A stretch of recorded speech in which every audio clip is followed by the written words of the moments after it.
Chapter 3, Intermission. I want to make a point before we move on, and we're going to do that with an exercise. You're going to need to grab a pencil or a pen and a piece of paper. What I want you to do is pause the video until you're ready, until you have those supplies. Go ahead and pause the video and then come back and we'll continue. Okay, now what we're going to do here is I'm going to play some sounds, kind of some ambient noise, and it might get a little bit loud. But the reason that we're doing this is because I want you to imagine that you're a recruiter or a hiring manager.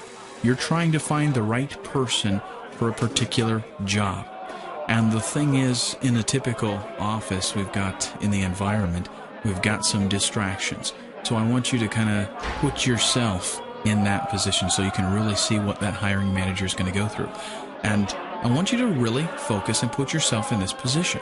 You've been looking at resumes all day, and you're about to flip over the next one, and what you're looking for is somebody that has these qualifications.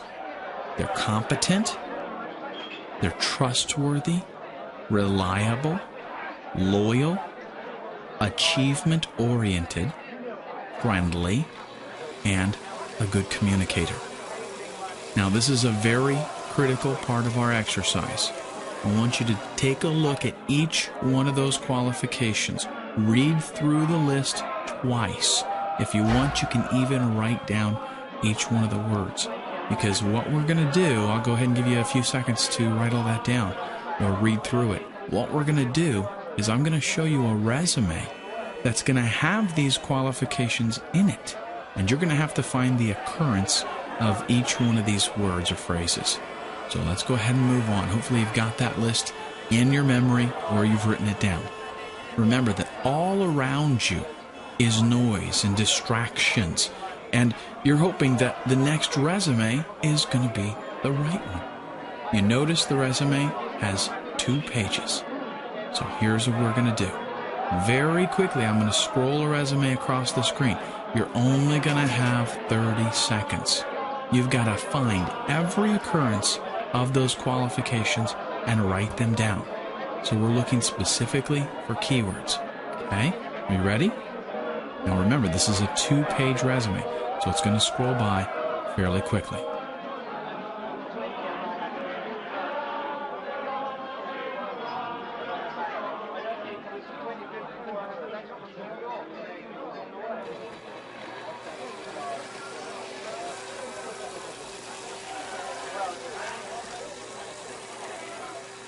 Okay, did you get all that? Come on, be honest. How many did you find? How many did you really see? Now, they were there, but it was a little tough to notice them, wasn't it? I know this exercise might seem a little bit strange right now, but let me explain. We're going to go ahead and compare the exercise we just did with real life, and I want to show you some specific points. It's actually very similar.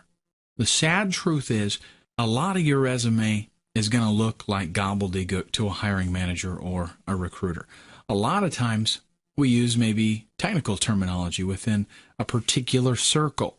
Now, if you're dealing with someone that is within that circle, then that's great. It's fine. For example, if you were talking specifically to the person who will be your supervisor, more than likely they're familiar with the technical terminology. And it doesn't have to be technical. I'm just using that as an example. Every type of job has its own kind of terminology. But if you're dealing with somebody, or if someone who is going to see your resume is outside of that circle, they don't know the first thing about that terminology, and you might not stand out. It might just all be over their head. And a lot of times that's what we get, is we send a resume in, and it ends up on the desk of someone in human resources. If they're not familiar with that terminology, they might not know if you're really qualified for the job. So, for example, if your resume says set up subnetting for TCP/IP-based WISP, including masquerading and NAT, that person in human resources might look at that and say, what in the world is this? And just skip by you because nothing stands out to them that relates to that job for network design or whatever it might be. So if instead you worded it like this, designed a wireless network for a rural community, including security and management functionality, they can at least understand where you're coming from and put you down as a candidate. Now, this doesn't mean that you don't ever use those buzzwords, but you have to be careful and consider who's going to have their hands on that resume. And a lot of other things are going to come into play here also. Another factor is fatigue. It's actually very difficult to go through a lot of resumes without crossing your eyes eventually and just getting very tired. Your mind just goes to mush. You're looking at pages and pages and pages of stuff, and you're looking for specific keywords.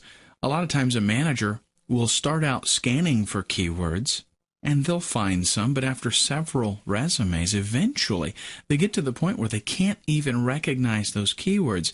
I don't know if you've ever looked at a word repeatedly, over and over and over again, the same word.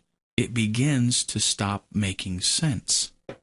And that's one thing that can happen with a hiring manager or a recruiter looking at resumes over and over again. Once they get to that point, everything pretty much looks like blah, blah, blah, blah, blah, blah. This is one reason we don't want to overemphasize unnecessary items in our resume. Make it short and sweet, direct and to the point.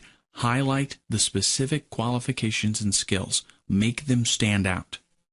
Another thing is managers and recruiters are very busy. They've got a lot of distractions going on, just like with the ambient noise that you were listening to while you were trying to scan through that resume and all the other gobbledygook on the page. Again, give them what they need to see and do it very quickly, because the fact is you're only going to get about 30 seconds in the limelight. That's because the manager or the recruiter is only going to scan your document. And if things are slow, yeah, they might take a little more time if they've got a little bit of extra time on their hands. But if someone walks in their office and they get interrupted, you might get less than 30 seconds. You might get 15 seconds. Once they start scanning your resume, if they get interrupted, they may not even finish it. They may just pitch it and move on to the next one. So if your resume is too wordy, they're not going to take the time and put forth the effort to try to understand it and dig around to try to find qualifications. Those things have to stand out, and it has to be easy to understand. Managers and recruiters are actively scanning specifically for what they want.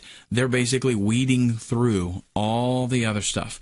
They've got a mental picture, and as they're looking over that resume, they're scanning for whatever matches that picture.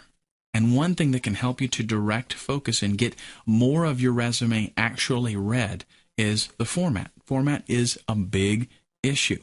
The example that I showed you was very, very poor formatting. A lot of long paragraphs, densely populated, makes it very hard to read, and it'll cause people to skip around more. If you've ever read a book and the paragraphs were extremely long, or maybe you read an article online, you'll notice that when you get to those long paragraphs, you tend to not want to finish them. And the same thing's going to happen with your resume. If you want people to actually read more of it, then break things up into more smaller paragraphs. Because again, what people usually do, especially with a larger paragraph, is they read through it, they're scanning for keywords, and when they find a keyword, they might read a sentence or two and then they'll skip on. I know we've been told for years that you group 4 or 5 sentences that are similar into one paragraph. But in the case of a resume, you want to break that rule. Even if the sentences are related, don't clump them all together into a huge paragraph. Break things up. And don't be afraid to include similar qualifications multiple times, because repetition works. One of the words that you were looking for in the exercise here was in there 5 times. Perhaps you even saw it a few times.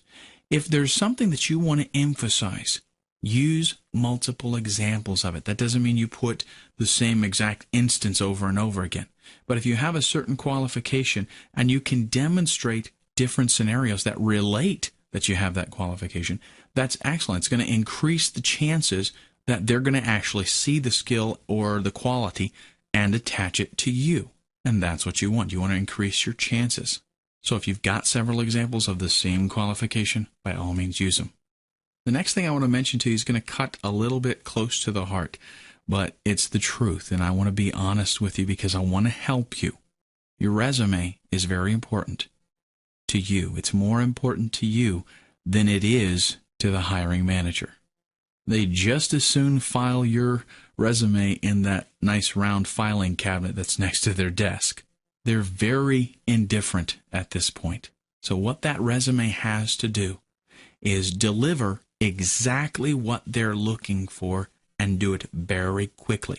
That's why the action steps that we talked about in Chapter 2, that's why they're so important.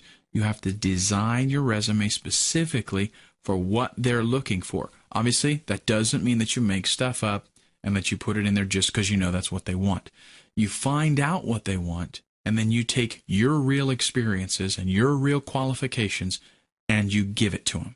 And those qualifications that I mentioned to you, those 7 qualifications that we were looking for, probably you were going through there and you were able to find some of those. But I think it's safe to say that you didn't find all of them.